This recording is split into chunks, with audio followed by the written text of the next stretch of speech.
Salam. Selamat hari Minggu bagi kita, yaitu Minggu ke-8 setelah Trinitatis. Sebelum kita memulai ibadah kita di rumah kita masing-masing, mari kita bersaat teduh. Saat teduh kita mulai.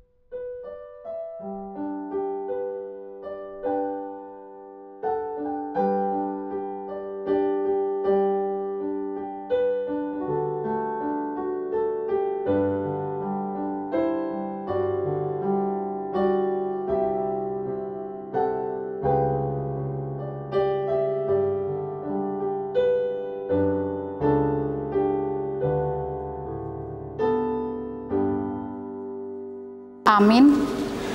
Kita bernyanyi dari buku nyanyian HKBP nomor 568B ayat 1 dan 2.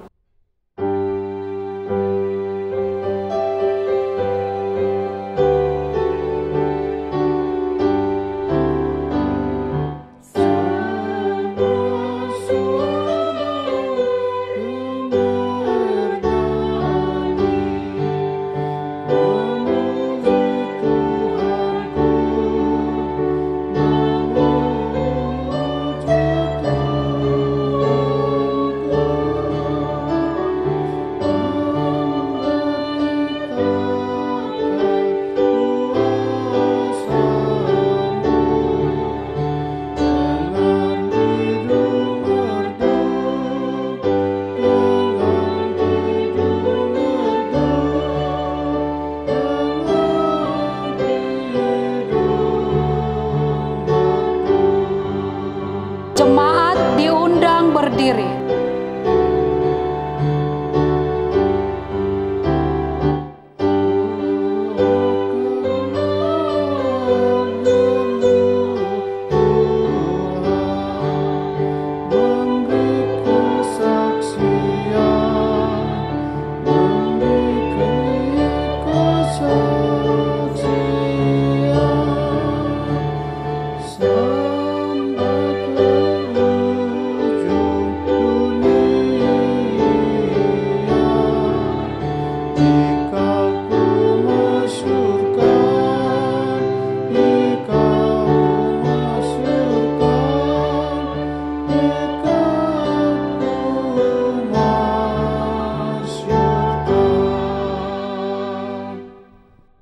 Di dalam nama Allah Bapa dan nama anaknya Tuhan Yesus Kristus dan nama Roh Kudus yang menciptakan langit dan bumi. Amin. Sebab beginilah firman Tuhan Allah, dengan sesungguhnya aku sendiri akan memperhatikan domba-dombaku dan akan mencarinya. Seperti seorang gembala mencari dombanya pada waktu domba itu tercerai dari kawanan dombanya, begitulah aku akan mencari domba-dombaku. Haleluya.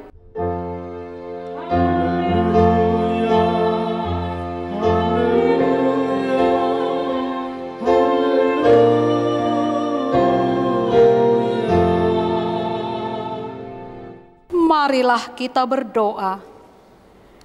Ya Tuhan Allah yang Maha Kuasa, yang adalah awal dan akhir, Tuhan telah menjanjikan di dalam anak-Mu Tuhan Yesus Kristus bahwa Engkau berkenan mengampuni dosa dan memberi pembenaran kepada kami serta hidup yang kekal. Kasihanilah kami dan genapilah janji-Mu kepada kami. Bangunkan dan pimpinlah kami dengan Roh-Mu, supaya kami mencari pertolongan kepadamu pada waktu kesesakan. Kuatkanlah kami, supaya tetap percaya kepada firman dan janji-Mu, agar kami memperoleh hidup yang kekal. Di dalam nama Tuhan Yesus Kristus. Amin. Jemaat dipersilahkan duduk. Mari kita bernyanyi bagi Tuhan dari buku nyanyian HKBP nomor 584 ayat 1.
Marilah kita mendengar hukum Taurat Tuhan untuk hari Minggu ini dari hukum Taurat pertama hingga keempat. Hukum Taurat pertama, Akulah Tuhan Allahmu, jangan ada padamu Allah lain di hadapanku. Hukum Taurat kedua, jangan perbuat bagimu patung yang menyerupai apapun yang ada di langit, atau yang ada di bumi, atau yang ada di dalam air, untuk disembah dan dituruti. Hukum Taurat ketiga, jangan menyebut nama Tuhan Allahmu dengan sembarangan, sebab Tuhan akan menghukum orang yang menyia-nyiakan namanya. Hukum Taurat keempat, ingatlah dan kuduskanlah hari Sabat. 6 hari lamanya engkau akan bekerja dan melakukan segala pekerjaanmu. Tetapi hari ketujuh adalah hari Sabat Tuhan Allahmu. Maka jangan melakukan sesuatu pekerjaan, engkau atau anakmu laki-laki, atau anakmu perempuan, atau hambamu laki-laki, atau hambamu perempuan, atau hewanmu, atau orang asing yang di tempat kediamanmu. Sebab 6 hari lamanya Tuhan menjadikan langit dan bumi, laut dan segala isinya, dan Ia berhenti pada hari ketujuh. Itulah sebabnya Tuhan memberkati hari Sabat dan menguduskannya. Demikian hukum Taurat Tuhan. Marilah kita memohon kekuatan dari Tuhan untuk melakukan hukum-Nya. Ya Tuhan Allah, kuatkanlah kami melakukan yang sesuai dengan hukum-Mu. Amin. Kita bernyanyi bagi Tuhan dari buku nyanyian HKBP nomor 164 ayat 1 dan 2.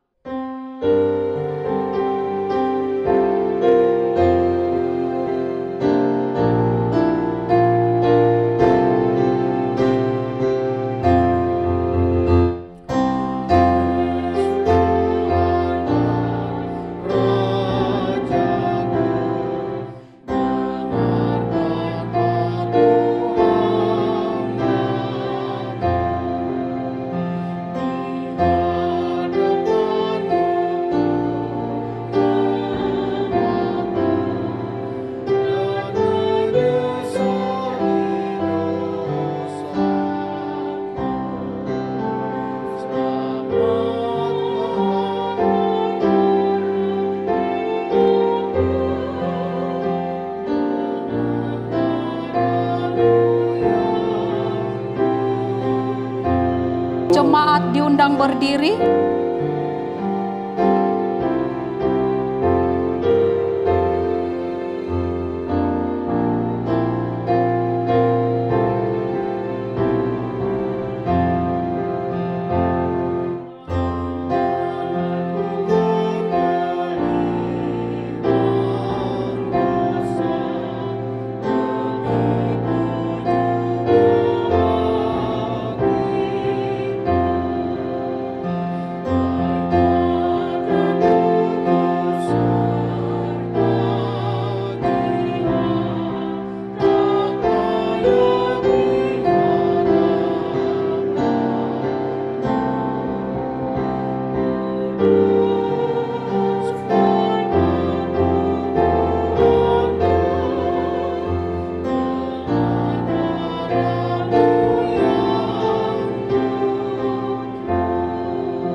Marilah kita merendahkan hati, mengaku dosa-dosa kita, kita berdoa. Ya Tuhan Allah Bapa kami yang Maha Kuasa, Engkau mengasihi kami orang yang hina dan tercela ini. Kami datang ke hadapan-Mu mengaku segala dosa dan kesalahan kami. Sejak dilahirkan, kami sudah bergelimang di dalam dosa. Kami tersesat dan menyimpang dari jalan Tuhan. Kami sering melanggar hukum-Mu. Ya Tuhan kami, janganlah mengingat dosa dan pelanggaran kami pada masa muda, tetapi ingatlah kepada kami sesuai dengan kasih setia-Mu oleh karena kemurahan-Mu. Ya Tuhan, lapangkanlah hati-Mu terhadap kami orang yang berdosa ini. Amin.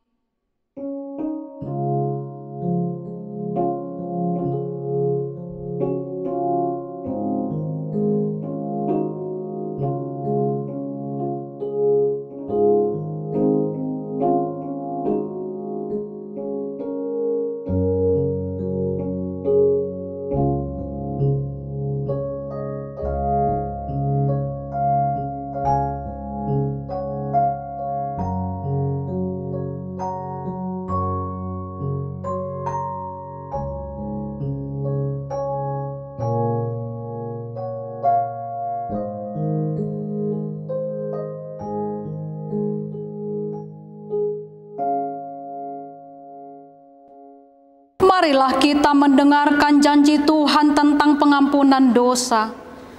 Karena begitu besar kasih Allah akan dunia ini, sehingga Ia telah mengaruniakan anaknya yang tunggal, supaya setiap orang yang percaya kepadanya tidak binasa, melainkan beroleh hidup yang kekal. Kemuliaan bagi Allah di tempat yang maha tinggi. Amin. Jemaat dipersilahkan duduk. Kita bernyanyi dari buku nyanyian HKBP nomor 695 ayat 1.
Marilah kita membaca firman Tuhan, epistel di hari Minggu ini, yaitu dari Yohanes 6 ayat 25 sampai 35. Kita baca secara responsoria. Ketika orang banyak menemukan Yesus di seberang laut itu, mereka berkata kepadanya, "Rabi, bila mana engkau tiba di sini?" Yesus menjawab mereka, "Aku berkata kepadamu, sesungguhnya kamu mencari aku bukan karena kamu telah melihat tanda-tanda, melainkan karena kamu telah makan roti itu dan kamu kenyang. Bekerjalah, bukan untuk makanan yang akan dapat binasa, melainkan untuk makanan yang bertahan sampai kepada hidup yang kekal, yang akan diberikan Anak Manusia kepadamu, sebab Dialah yang disahkan oleh Bapa Allah dengan meterainya. Lalu kata mereka kepadanya, apakah yang harus kami perbuat supaya kami mengerjakan pekerjaan yang dikehendaki Allah? Jawab Yesus kepada mereka, inilah pekerjaan yang dikehendaki Allah, yaitu hendaklah kamu percaya kepada Dia yang telah diutus Allah. Maka kata mereka kepadanya, tanda apakah yang engkau perbuat supaya kami dapat melihatnya dan percaya kepadamu? Pekerjaan apakah yang engkau lakukan? Nenek moyang kami telah makan manna di padang gurun, seperti ada tertulis, mereka diberinya makan roti dari sorga. Maka Yesus kepada mereka, aku berkata kepadamu, sesungguhnya bukan Musa yang memberikan kamu roti dari sorga, melainkan Bapakku yang memberi kamu roti yang benar dari sorga. Karena roti yang dari Allah ialah roti yang turun dari sorga dan yang memberikan hidup kepada dunia. Maka kata mereka kepadanya, Tuhan, berikanlah kami roti itu senantiasa. Di ayat 35 kita bersama-sama. Kata Yesus kepada mereka, akulah roti hidup, barang siapa datang kepadaku, ia tidak akan lapar lagi. Dan barang siapa percaya kepadaku, ia tidak akan haus lagi. Demikian pembacaan firman Tuhan. Berbahagialah orang yang mendengarkan firman Allah serta memeliharanya. Amin. Kita bernyanyi dari buku nyanyian HKBP nomor 275 ayat 1 dan 3.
Marilah kita bersama-sama mengaku iman kepercayaan kita sebagaimana teman-teman seiman di seluruh dunia.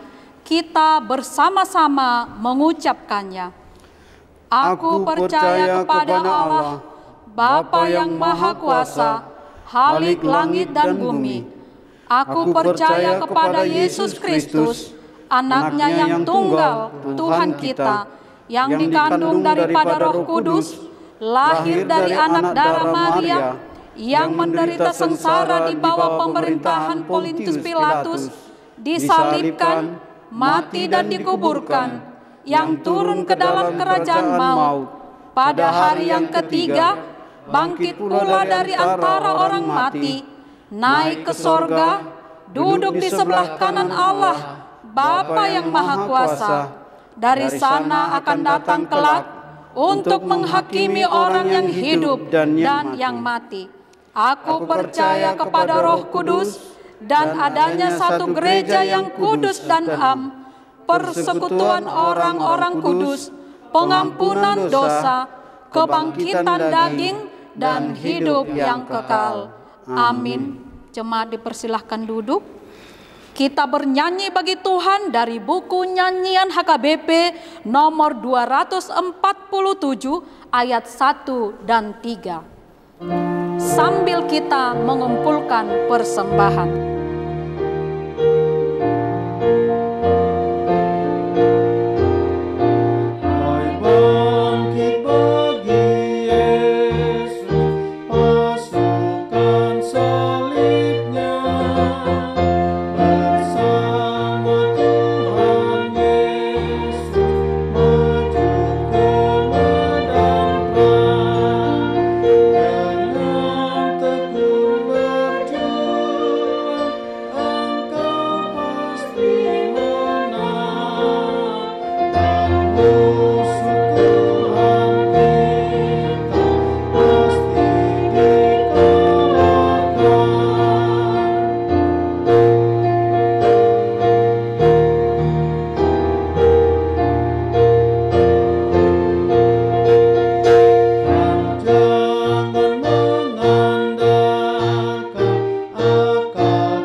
Damai sejahtera Allah yang melampaui segala akal pikiran, itulah yang memelihara hatimu di dalam Kristus Yesus Tuhan kita. Amin. Shalom Bapak Ibu, saudara-saudara yang terkasih di dalam Tuhan Yesus Kristus. Shalom. Salam sehat selalu, sukacita, dan kiranya kita selalu dalam perlindungan Tuhan. Firman Tuhan yang menjadi renungan bagi kita di minggu ke-8 setelah Trinitatis ini terambil dari kitab 2 Raja-Raja pasal yang keempat, mulai dari ayat 42 sampai dengan ayat 44 dengan tema Allah memelihara umatnya. Mari kita perhatikan nats firman Tuhan yang akan saya bacakan untuk kita. Memberi makan 100 orang. Datanglah seorang dari Baal Salisa dengan membawa bagi abdi Allah roti hulu hasil, yaitu 20 roti jelai serta gandum baru dalam sebuah kantong. Lalu berkatalah Elisa, berilah itu kepada orang-orang ini supaya mereka makan. Tetapi pelayannya itu berkata, bagaimanakah aku dapat menghidangkan ini di depan 100 orang? Jawabnya, berikanlah kepada orang-orang itu supaya mereka makan. Sebab beginilah firman Tuhan, orang akan makan bahkan akan ada sisanya. Lalu dihidangkannyalah di depan mereka makanan mereka dan ada sisanya sesuai dengan firman Tuhan. Demikianlah firman Tuhan. Berbahagialah kita yang mendengar, merenungkan, dan melakukan firman-Nya. Bapak, Ibu, saudara-saudari yang terkasih dalam Tuhan Yesus Kristus, sungguh kita boleh terus berbahagia jika pada sampai kesempatan ini pemeliharaan dan penyertaan Tuhan selalu menyertai kita. Biarlah melalui nas firman Tuhan ini semakin jelas bagi kita bahwa Allah kita adalah Allah yang selalu menyediakan kebutuhan orang-orang yang mau percaya dan mau datang kepadanya. Firman Tuhan ini sesungguhnya berlatar belakang dari kehidupan Nabi Elisa yang sebelumnya telah mendapatkan bimbingan dan tuntunan dari Nabi Elia. Kita tentu tahu siapa Nabi Elia, bahwa ketika Nabi Elia sedang berdoa, bermohon kepada Tuhan, oleh karena di masa itu pada Raja Ahaz, di mana Ratu Isabel itu tidak taat kepada Tuhan, bahkan mencondongkan hati daripada Raja Ahaz untuk berpaling, menjauh dari Tuhan. Oleh karena itu Tuhan mengutus Nabi Elia supaya menegur dan mengingatkan, supaya pemimpin daripada kerajaan Israel itu mau berubah, bertobat. Namun pengaruh daripada istrinya lebih besar daripada arah hati dan pikirnya kepada Tuhan. Dan saat ini kita merenungkan bagaimana murid daripada Nabi Elia yaitu Elisa. Dan tentunya ini merupakan sebuah proses perjalanan iman yang dapat kita refleksikan dalam kehidupan kita. Apakah sampai hari ini kita masih memiliki pemikiran bahwa Allah sanggup untuk mengatur kehidupan kita? Mungkin orang berkata, hidup ini hanya sekedar mengisi perut dari antara perut dan periuk. Artinya hanya ada kebutuhan jasmani yang sesungguhnya itu hanya sebagian daripada kehidupan kita dalam perintah dan berkat Tuhan di tengah-tengah dunia ini. Di saat ini Nabi Elisa mengingatkan kita bahwa hidup bukan hanya untuk mengisi perut, tetapi juga hidup untuk berbagi, sebagaimana Tuhan mengizinkan kita untuk menerima berkat dan pertolongannya. Bapak Ibu saudara-saudara yang terkasih, rahasia dari firman ini sesungguhnya Allah ingin menyatakan dirinya sebagai Allah yang hidup, Allah yang hadir, Allah yang maha tahu, Allah yang sanggup, Allah yang mau untuk menunjukkan siapa dirinya di tengah-tengah hidup kita. Saya menyebut ini sebagaimana hati yang ramah, hospitality of heart. Di mana Allah bukan hanya sebagai penguasa, tetapi juga Allah yang turut merasakan, yang turut peduli dan mau bertindak serta melakukan pertolongan-pertolongannya. Tetapi ada syaratnya. Syarat yang pertama adalah mau mendengar firman Tuhan. Sangat jelas tadi Nabi Elisa mengingatkan temannya atau disebut di pelayannya untuk mau berbagi dari apa yang dia terima. Sesungguhnya dia menerima sebuah paket makanan seperti kita parcel begitu. Dari siapa? Dari seseorang yang datang dari Baal Salisa. Tentunya ini adalah orang yang melihat bahwa Nabi ini sedang membutuhkan makanan. Tetapi mari kita lihat kesaksian dari firman ini. Apakah Nabi yang sudah memiliki hak untuk menikmati makanannya itu hanya diperuntukkan untuk dirinya? Ternyata tidak. Bagi dia cukup hanya 1 potong dan 2 potong. Sementara dalam kantong ini ada 20 roti. Lalu Nabi berkata, berikanlah kepada mereka. Ternyata Nabi punya teman-teman Nabi yang lainnya yang juga bersama-sama melayani. Tetapi pada masa itu adalah masa kelaparan. Sehingga butuh hati yang mau berbagi.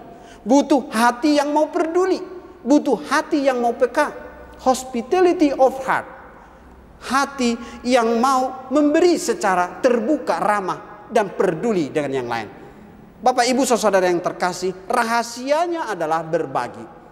Karena ketika Nabi memerintahkan kepada pelayannya untuk berbagi, di saat itulah seharusnya dia patuh dan mau melaksanakannya. Karena dia sedang bekerja untuk melayani Tuhan. Nabi sudah memerintahkan, berilah. Tapi dia bilang, bagaimana cukup makanan sedikit ini untuk 100 orang? Tapi Nabi berkata, dan dia tidak perlu ragu dengan apa yang dilihat oleh matanya. Berikanlah kepada orang-orang itu, berarti lebih dari 10. Berikanlah kepada orang-orang itu supaya mereka makan. Sebab apa? Sebab beginilah firman Tuhan. Orang akan makan, bahkan akan ada sisanya. Kita mungkin mengingat bagaimana karya Allah memberi makan ketika umat Israel keluar dari Mesir, di mana mereka diberikan oleh Allah manna dan burung puyuh. Tetapi terkadang ketika orang sudah menerima berkat itu, dia lupa bahwa bukan hanya dirinya sebagai hak prerogatif untuk pemilih berkat itu, tetapi seharusnya apa yang diberi boleh dibagi. Kita lihat juga bagaimana Tuhan mengajarkan murid-muridnya untuk memberi makan, baik 5.000 orang, baik 4.000 orang. Dan kisah ini berlanjut ketika Nabi Elisa juga menyaksikan bagaimana Tuhan bekerja untuk melawat orang-orang yang percaya. Tetapi dasarnya adalah beriman, percaya, dan mengandalkan firman Tuhan. Jadi bukan mengandalkan kemampuan sendiri atau kekuatan sendiri. Inilah yang menjadi kunci bagaimana suksesnya pelayanan Nabi Elisa. Kita melihat banyak pergumulan para nabi pada masa itu. Bahkan di saat ada orang yang kelaparan, bukan hanya yang pada masa ini saja, ada orang kelaparan di sisi yang lain. Ketika Nabi bersama-sama dengan para orang-orang yang melayani, Nabi berkata, coba ambil apa yang ada di sekitarmu. Bahkan di situ ada yang namanya suluh maupun tumbuhan beracun. Hanya ini. Lalu kata Nabi, masak. Wah, siapa mau makan? Bahkan nabi-nabi yang melihat proses masak pengolahan itu mengatakan, oh jangan, ini tumbuhan beracun, jangan. Lalu Nabi berkata, ada tepung, dia masukkan tepung ke dalam kuali itu dan makanan itu menjadi baik dan sehat. Tidak ada yang mengalami keracunan. Karena apa? Karena dilaksanakan dengan mengandalkan firman Tuhan. Bapak Ibu saudara yang terkasih, mungkin dalam hidup kita pasti mengalami banyak kesulitan. Butuh uang dalam situasi pandemi saat ini. Butuh pertolongan dalam kesulitan ekonomi saat ini. Butuh perhatian karena mungkin kita juga merasa stay at home, tinggal di rumah, tidak bisa berbuat apa-apa. Tetapi yang menjadi kata kuncinya adalah, apakah memang engkau saat ini sendiri? Apakah engkau menyadari bahwa dalam kesendirianmu pun Tuhan hadir bersamamu? Kita boleh menyaksikan banyak kesaksian-kesaksian orang bahwa ketika dia datang kepada Tuhan, dia tidak sendiri. Karena apa? Karena dia diciptakan oleh Tuhan. Dan Tuhan berjanji untuk selalu menyertainya. Mari kita ingat bahwa dalam Kejadian pasal yang pertama ayat 3 Tuhan berkata, berfirmanlah Tuhan. Hampir sama juga dengan perkataan Elisa di dalam 2 Raja-Raja 4 ayat 44 ini. Berfirmanlah Tuhan. Artinya di situ tidak ada keterpisahan antara Allah yang dulu, Allah yang sekarang, dan Allah yang akan datang. Bahkan di saat kita membaca Yohanes 1 ayat 1, di situ katakan pada mulanya adalah firman, dan firman itu bersama-sama dengan Allah. Yohanes 1 ayat 14, firman itu adalah Allah. Artinya di dalam Yesus sendiri, Yesus berkata, akulah roti kehidupan, yang sudah kita baca tadi dalam epistel Yohanes 6 ayat 35. Yesus sendirilah sesungguhnya yang membagikan kepada kita kehidupan itu. Bukan karena kemampuan kita untuk memenuhi kebutuhan kita. Tetapi ketika kita mau bergantung dan berharap kepada pertolongan Tuhan, apa yang tidak mungkin dapat menjadi mungkin bagi orang yang percaya kepada Tuhan. Tuhan Yesus berkata, jadilah kepadamu sesuai dengan imanmu. Mari aminkan firman itu. Mari aminkan Tuhan bisa bekerja untuk diri kita, bahkan untuk orang lain. Bukan apa yang kita miliki, kita simpan untuk diri kita. Ibaratkan sebuah tempat air atau sebuah wajan, jika itu terus hanya untuk dirinya sendiri, lama-lama dia akan pecah. Seperti lintah yang hanya menyedot terus. Akhirnya yang terjadi adalah pecah. Ketika apa yang kita terima itu dialirkan, apakah berkat itu akan berkurang atau berkat itu akan habis? Sesungguhnya tidak. Karena semakin kita memberi, semakin Tuhan akan datangkan berkatnya. Berkat bukan hanya berupa materi, kesehatan, perlindungan, sukacita, kebahagiaan. Jadi berkat itu jangan diukur hanya sebatas kebutuhan jasmani, seperti yang dilihat oleh pelayan Elisa ini. Dia hanya melihat bahwa kebutuhan manusia terpenuhi oleh karena roti atau makanan.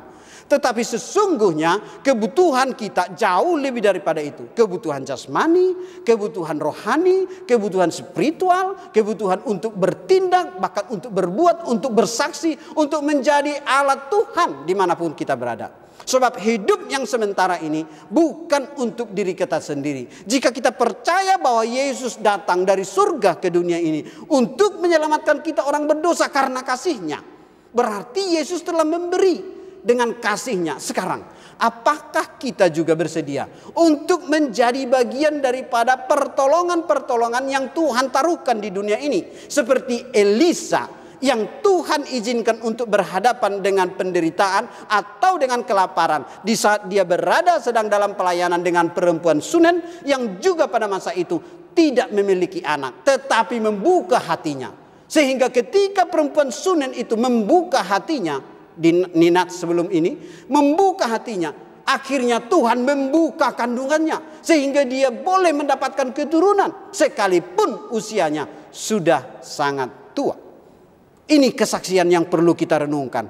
Bahwa pertolongan Tuhan akan tepat pada waktunya. Itulah sukacita kita. Kita harus percaya bahwa Allah tidak pernah terlambat untuk menolong dan memberikan pertolongannya kepada kita.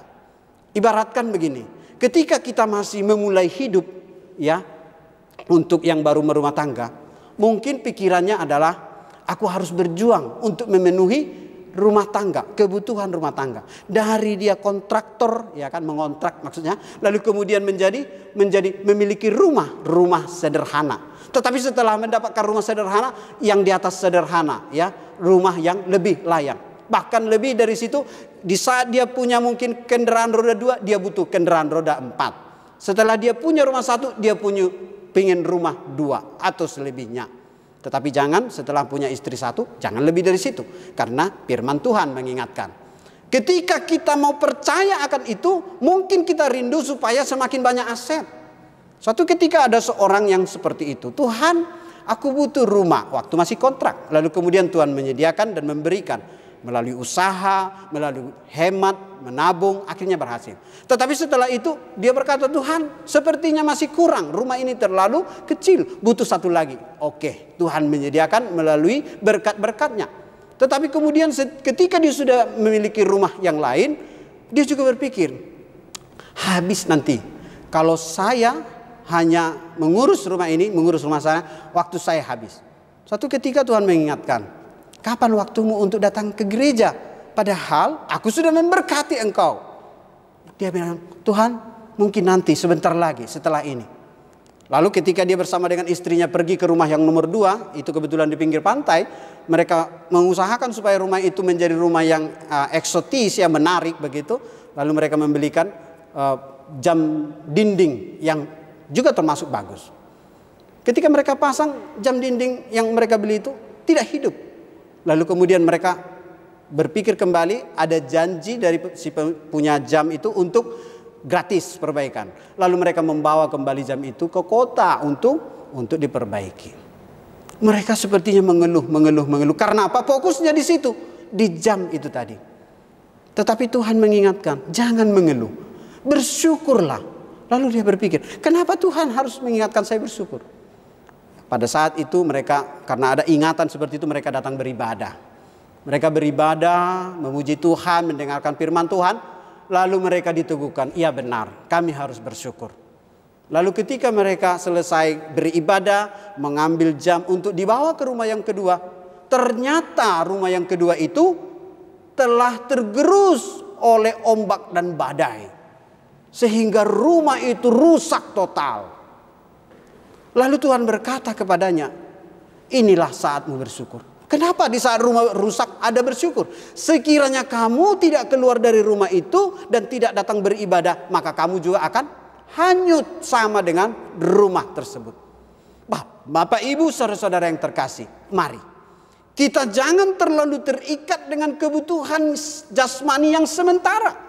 Tapi lihatlah bagaimana Tuhan bekerja, berbicara, menuntun kita, memotivasi kita untuk mengikut Dia hari demi hari. Diperlukan proses iman? Iya. Diperlukan ketaatan? Pasti. Diperlukan doa, perenungan, pengenalan Tuhan? Itu adalah sebuah kewajiban bagi seorang yang percaya. Namun dalam semuanya itu tidak ada pekerjaan yang sia-sia. Sebab apa? Sebab di saat kita datang kepada Tuhan, secara lebih dalam kita katakan, kita berbagi segala kebutuhan dan pergumulan kita. Dan Tuhan juga sedang berbagi kasih karunia-Nya, berkat-Nya, anugerah-Nya kepada kita. Itu yang terjadi. Jikalau kita membuat jarak dengan Tuhan, bagaimana kita bisa merasakan begitu banyak kasih karunia yang masih Tuhan akan limpahkan kepada kita, Bapak Ibu saudara yang terkasih. Mungkin lewat lagu yang kita nyanyikan tadi, ada beberapa lagu yang sangat menarik bagi saya. Jika memang itu bisa dinyanyikan sebentar oleh pemain musik, mungkin sangat indah, dari nomor 10 kali, sebentar. Bagaimana kita menyerahkan hidup kita kepada Tuhan? Silakan, nomor 10. Ini adalah bagian daripada penyerahan. Nats ini tidak hanya sekedar mengingatkan, tetapi juga meminta, menggugah kita untuk menyerahkan diri kita kepada Tuhan. Buku ND 275, ayat yang pertama saja. Sebagaimana Allah dalam hospitality-nya, lawatannya datang kepada kita, demikianlah kita sesungguhnya diminta untuk datang kepada Tuhan. Bahwa tidak ada sesuatu pun yang bisa kita pertahankan di dunia ini jika Tuhan tidak memberikan kita waktu. Oleh karena waktu yang diberikan kepada Elisa, maka dia dimampukan menjadi berkat bagi perempuan Sunem dan wanita Baal Salisa itu. Sekarang, apakah kita mau untuk menjadi tangan Tuhan yang dipakai Tuhan untuk membagikan berkat yang kita terima? Berkat keselamatan dalam Yesus Kristus, berkat kesehatan dan sukacita, dan berkat yang lain yang mungkin juga orang lain tidak bisa rasakan.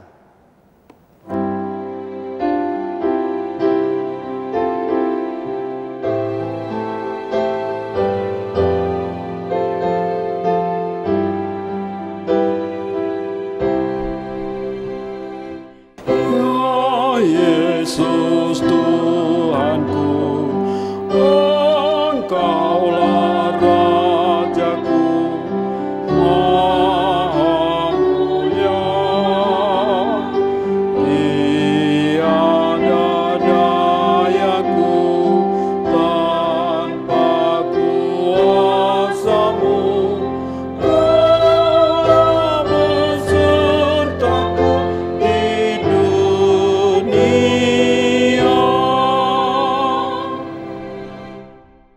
Kiranya lagu ini boleh membawa kita untuk menyerahkan hidup kita kepada Tuhan. Pertolongan dan penyertaan Tuhanlah yang memampukan kita untuk bisa berbagi. Bersyukurlah atas pemeliharaan Tuhan dan izinkan Tuhan untuk terus meneguhkan hatimu, bahkan kerinduanmu untuk dipakai Tuhan menjadi tangannya, menjadi alatnya untuk membagikan berkat-berkatnya yang sudah engkau terima. Karena bukan seberapa banyak jumlah berkat yang kau terima, tetapi seberapa banyakkah engkau berbagi bagi orang-orang yang berada di sekitarmu. Untuk suami, dapatkah membahagiakan istrimu? Untuk istri, dapatkah engkau terus mendukung dan memberikan pertolongan, menghormati suamimu? Untuk anak-anak, engkau patuh dan taat sehingga menjadi anak-anak yang dipakai Tuhan untuk menjadi berkat di tengah-tengah keluarga. Berdoa bersama dalam kondisi kita saat ini stay at home. Dalam kondisi PPKM, kita harus mengadakan ibadah di rumah. Kita tetap bersyukur bahwa di rumah pun saat ini, di saat kita sedang membuka mimbar-mimbar ibadah kita, di saat ini Tuhan sedang menyertai seluruh umatnya yang mau setia datang kepadanya, sehingga menjadi saluran berkat, dan Tuhan memakai kita menjadi orang-orang yang memberkati banyak orang. Tuhan memberkati, mari kita berdoa. Bapa di sorga, terima kasih Tuhan, jikalau Tuhan mengizinkan kami menjadi saluran berkat, sehingga kami memiliki hospitality of heart, hati yang ramah, hati yang mau berbagi. Sebagaimana Yesus Kristus datang ke dunia dengan penuh kasih-Nya untuk rela menolong, bahkan menjadi sama dengan manusia untuk menebus kami manusia-manusia berdosa. Itulah Tuhan mengapa Engkau mengutus Elisa nabimu untuk mengingatkan orang-orang yang sedang berada dalam kondisi penderitaan untuk diselamatkan. Namun ketika mereka mau datang kepadamu dan menyambut kehadiranmu sebagaimana mereka menyambut Nabi Elisa, maka di saat itulah pertolongan Tuhan terjadi atas rumah itu. Sehingga Tuhan bukan hanya mencukupkan kebutuhan mereka, tetapi menyelamatkan. Di saat anak dari perempuan Sunem yang Tuhan berikan meninggal, Tuhan masih memberikan kehidupan kembali melalui Nabi Elisa yang Tuhan pakai. Demikianlah kami mungkin saat ini sedang bergumul untuk kondisi kehidupan rumah tangga kami masing-masing. Kami berdoa kiranya Kehidupan di dalam Yesus Kristuslah yang menghidupkan kami semua, sehingga kami tidak hidup hanya sebagai manusia jasmani, namun juga sebagai manusia rohani yang memiliki hidup kekal, jaminan keselamatan di dalam Tuhan Yesus. Berkati seluruh jemaat-Mu yang saat ini beribadah di rumah, bahkan dengan segala pergumulan kami. Yang sakit Tuhan sembuhkan, yang lemah Tuhan kuatkan, bahkan seluruh hamba-hamba-Mu yang melayani untuk kondisi situasi saat ini, kuatkan, mampukan, sehingga pelayanan yang harus dilakukan melalui live streaming ataupun melalui via media, Tuhan memberkati. Terima kasih Bapa, di dalam Yesus Kristus kami berdoa. Amin. Bapak, Ibu, saudara-saudara yang terkasih, kita akan mengumpulkan persembahan. Mari kita bernyanyi dari lagu pujian nomor 504, Tuhanku yang membimbingku.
Mari bangkit berdiri.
Marilah kita mendoakan persembahan kita kepada Tuhan. Ya Allah Bapa kami yang di sorga, kami mengaku bahwa Tuhan adalah sumber dari segala karunia yang melimpah dalam kehidupan kami masing-masing. Sebagian dari karunia itu kami serahkan kembali sebagai persembahan kami kepada Tuhan.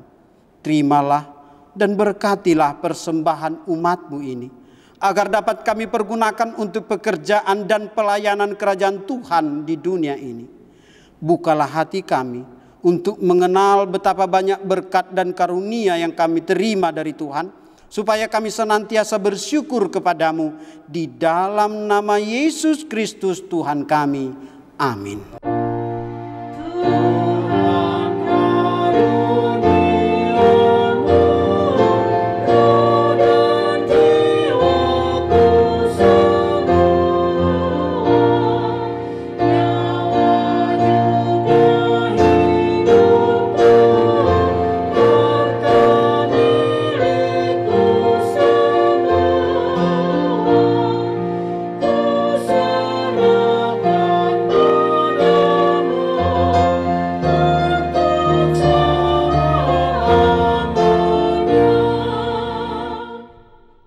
Bapa kami yang di sorga, dikuduskanlah namamu, datanglah kerajaanmu, jadilah kehendak-Mu di bumi seperti di sorga.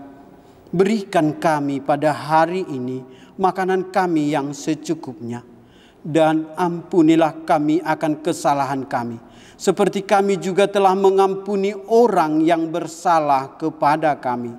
Dan janganlah membawa kami ke dalam pencobaan, tetapi lepaskan kami daripada yang jahat.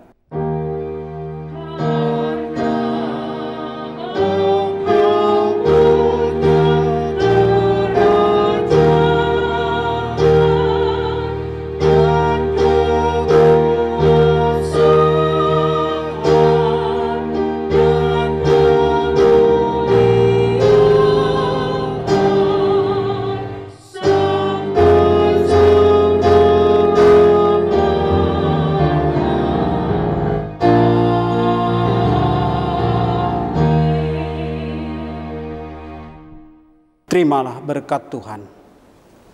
Tuhan memberkati engkau dan melindungi engkau. Tuhan menyinari engkau dengan wajah-Nya dan memberikan engkau kasih karunia. Tuhan menghadapkan wajah-Nya kepadamu dan memberikan engkau damai sejahtera. Amin.